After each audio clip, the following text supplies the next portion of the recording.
Politics seems to be swamped by scandal these days, but it's nothing new. Back in the 1980s, there was a story that shook the US presidency right to its core. Since the outset of the controversy over our policy relating to Iran, the Iran-Contra affair involved unscrupulous activities like the illegal trading of arms to Iran, and then using those proceeds to back the Contra rebels in Nicaragua. And related to that very scandal, I'm here to meet a man who's more accustomed to playing the hero. You might even recognise him, but in his new role, he's playing a more unsavoury character. I was working for the CIA, the DEA, and Pablo Escobar. In America Made, Tom Cruise plays Barry Seal, an ordinary airline pilot working for TWA, who becomes a drug-smuggling arms dealer working for the CIA.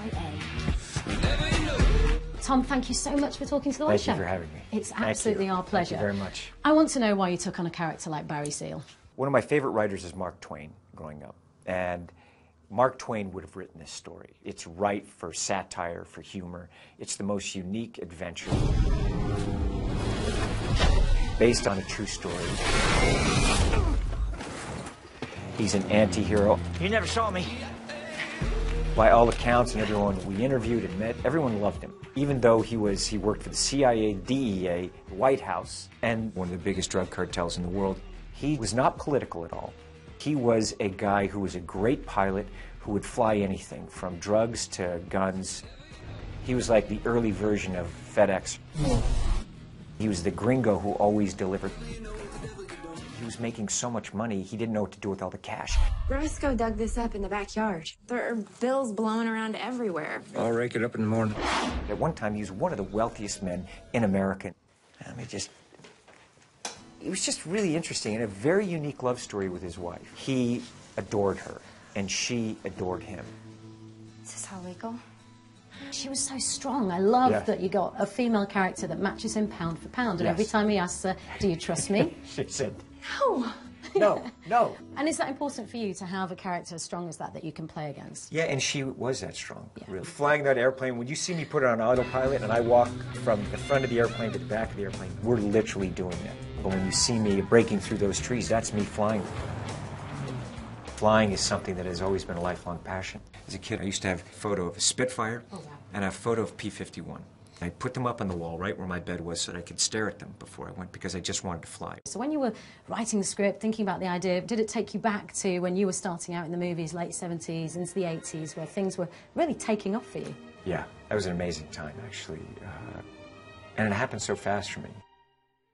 How do you keep the energy going 37 years later? How do you still have that same passion?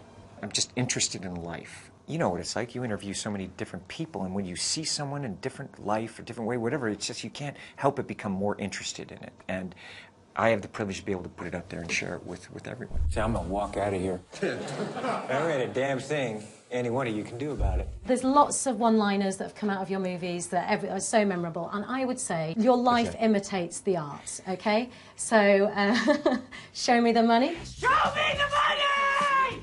Show me the money. You've done all right for yourself. Yes. Another one, I feel the need. The need for speed. Yes. The need for speed. We know that you have the need. One of my favourites, actually, brilliant movie, Colour of Money. There's a scene where you get out the car and Paul Newman says, "Look at that kid, he gets to have all the fun." I think you get to have all the fun, Tom Cruise, definitely. And that's then a beautiful memory that you just gave me right there. Really? Yeah, there's times working with Paul Newman. I've seen all of his films. I'm just looking at this guy. There are moments I couldn't, you know, I'm watching him act, you know, because I'd studied his movies. First of all, he was a gentleman, a real class. And to be a young actor, to have that opportunity to work with him, that was wonderful. And yes, I have been able to have all the fun. You were also the gringo who always delivers. Yes. I like that line. I love that line. I know, I love that line. I wish that was on the poster.